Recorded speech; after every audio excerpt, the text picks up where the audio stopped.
Hello YouTubers. Hey, welcome back to my channel, the Virginia Bushcrafter. The channel where we will continue to learn and practice all the wonderful and adventurous skills of bushcrafting, prepping, and survival for the wilderness. So guys, go ahead, do me a favor, hit that like button, leave a comment, share this video out, hype it, and ring that bell so that you will get a notification each and every time I download a video. And I truly appreciate you for subscribing to my channel, the Virginia Bushcrafter. So guys, I'm just here to talk about something that I think is so important. And that topic is the maintenance of your blade in the bush. What is the best sharpening tool when you are in the bush? So again, I'm going to talk about the maintenance of your blade while you are in the bush. What is the best tool to sharpen your blade with? Leave that down in the comments. Now, one thing that we know for sure, there are a lot of skills to learn in the bush. But when we condense it, it's down to 10, which starts with cover, making sure that you have something to sleep under, which can be a tarp or a tent or a hammock, something to sleep in. When you step out of your vehicle, the clothes that you have on they withstand a night in the bush, because that is your first line of defense, and something to sleep on. So we know cover is one of the major skills. The next major skill is your cutting tools. Axe, hatchet, saw, knife. It can be all three of those, or it can be just one of those. But cutting tools are a must. And the next thing that we must have is a container for water, for sourcing, gathering water. Some type of container, more or less a canteen. And we can't do without cordage to help build our shelter, to bind things together, whether it's 550 paracord, bank line, jute twine, a vine, or a root. And then we must have combustion, something to throw a spark onto tinder, whether it be a ferrocerium rod, flint and steel, bow drill, plow drill, hand drill, matches, or lighter. And we must also have cotton, which will be a bandana or shemagh or just a cotton t-shirt that can act as tinder. It can act as first aid, numerous things. But we also have to have a compass. We want to know where we're going at all times. So a compass is invaluable. And then we need candles, literally a candle, especially at night, but more or less a headlamp or a flashlight. And we always have to have cargo tape, which is gorilla tape, because we can patch our tent, our tarp, in case an ember hits it. We can even repair our clothing. And lastly, a canvas needle to do stitching to our gear or equipment. So those are some very important skills. But I feel the most important skill is firecraft, because with firecraft, that fire is going to provide you warmth. It's going to help keep you off the ground so there's no conduction. You get to escape all the wind and so forth of the convection heat, but you're going to get all that radiant heat. So that fire is very important, and that fire is going to provide you with light. so that you can see at night. We have to have that light at night. We don't want to run our batteries down with our headlamps and so forth. And that fire also provides safety from wildlife. I don't think an animal is really going to come that close to you if you are 3 feet away from a fire. But that fire also assists in drying your clothes out if they get wet, your clothes and your gear. Just take your gloves off, put them on a stick next to the fire. It also provides a signaling device. If you need help, you can take some greenery, put it on that fire or some wet wood, and you're going to get white smoke. That is going to be a great signal. But also, fire provides social and psychological comfort. There's nothing more soothing to hear the crackling and popping and seeing that big yellow flame providing all that radiant heat and serenity. It's just good to have. But that fire will also keep and boost your morale. That's something that is inevitable that you have to have in the bush. And again, here it is, security. So you have to have those 10 C's. You have to have that fire. But here's the kicker. You have to have a tool to harvest that wood so that you can enjoy that campfire. Now, whether it be an axe or a hatchet, a saw, a knife, a multi-tool, a kukri, whatever it is, you're going to need some of those tools or all of those tools to harvest and process that wood. If you take an axe or a hatchet, you're going to be fantastic at splitting and chopping wood. With the knife, you can slice and carve and baton wood. And with the saw, you can cut wood to precise sizes that you want. That saw is going to help you process all the firewood that you need. So quickly right now, again, we're going to maintenance of your blade in the bush. What is the best sharpening tool for you in the bush? All right, guys, one thing we know for sure is that the more we use that cutting tool, that knife, that kukri, that axe or hatchet, the more we use it, we know that edge of the blade becomes less sharp. If you're out there in the bush for a prolonged time, that blade will sooner or later become dull. And you will need to sharpen that blade. Now, when you sharpen the blade, you can see the blade becoming sharper. You can, when you're using your tool, you can see the edge and the bevels becoming sharper.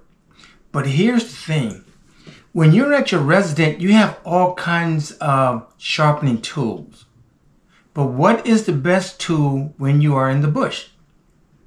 Now, when you're in the bush and you're sharpening your knife, you're going to begin to notice a sound and how it feels when you're sharpening that metal.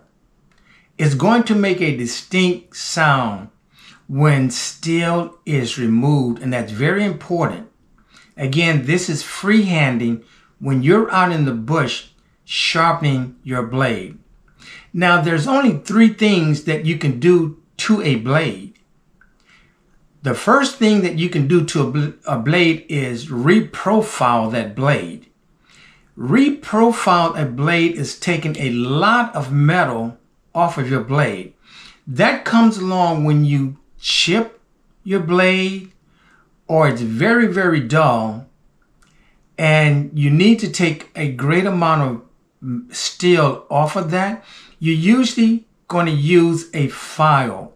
So reprofiling a blade is usually going to take place at your residence, not in the bush. The next thing that you can do to a blade is sharpen it. Now, when you are sharpening a blade, you are sharpening the bevel, the edge of it. I'll just show you quickly. When you are sharpening a blade, you are sharpening the edge. You're sharpening this portion of the blade.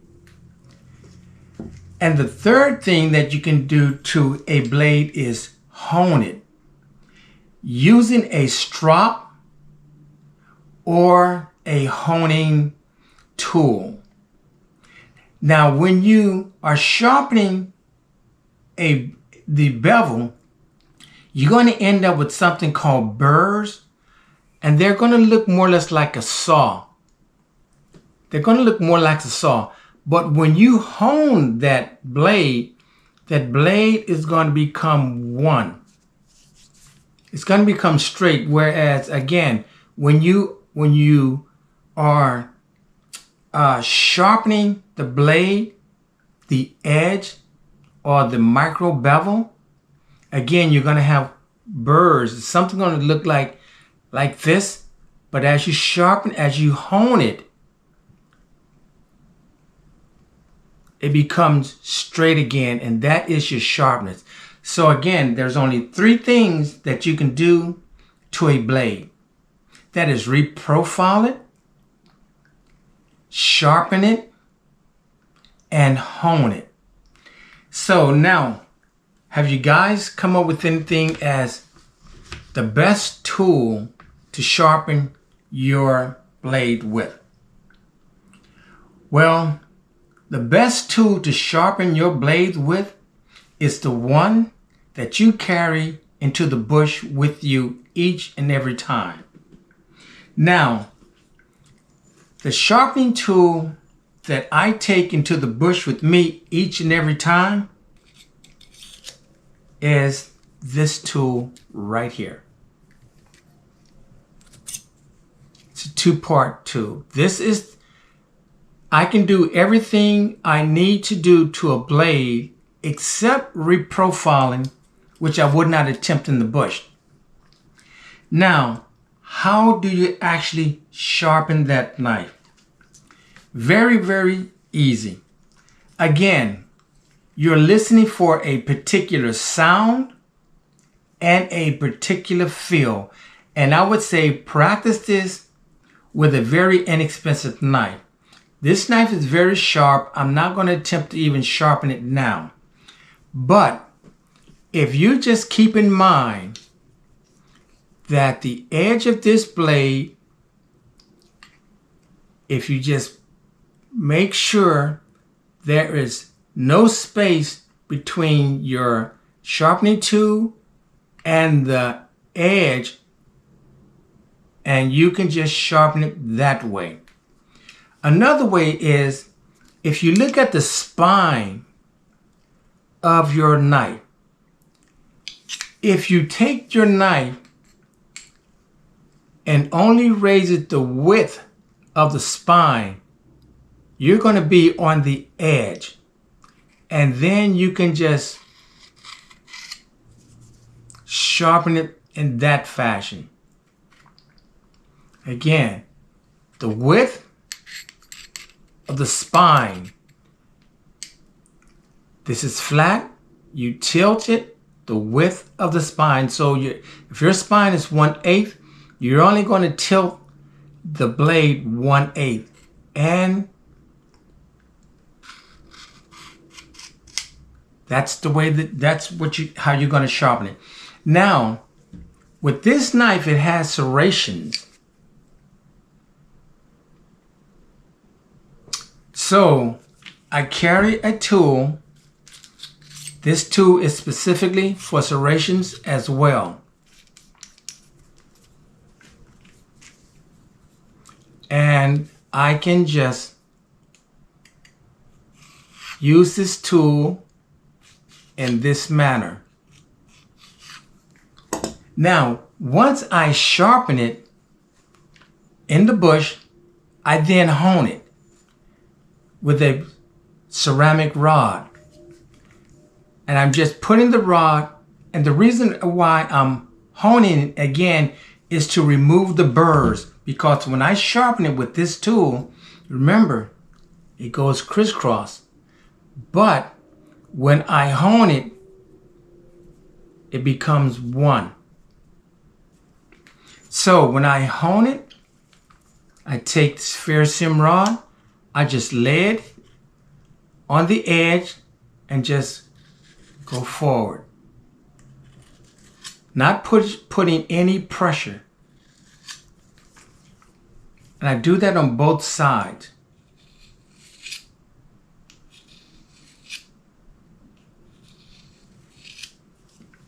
So, a knife is not complete if you don't have something to sharpen it with in the bush. If you don't have anything to sharpen it with, your knife is not going to stay very sharp unless you're there for a short period of time. If you're there for any length of time, you're going to have to sharpen your knife, because to me, the knife is the most important tool when you are in the bush.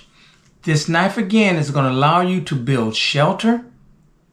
It's going to allow you to harvest and process wood, cut vines and roots, dig if necessary, self-defense, processing game. There are so many things that you can do with a knife that is required in the bush. So guys, I just wanted to come to you with this one thing. What is the best tool to sharpen your knife in the bush? And the answer to that is the sharpening tool that you take into the bush. Here's mine. All right, guys, I just wanted to bring that to you. I hope it's been beneficial. So again, this is the Virginia Bushcrafter. Like, comment, share, hype the video, and subscribe. And I'll see you in the bush. Stay safe, everyone.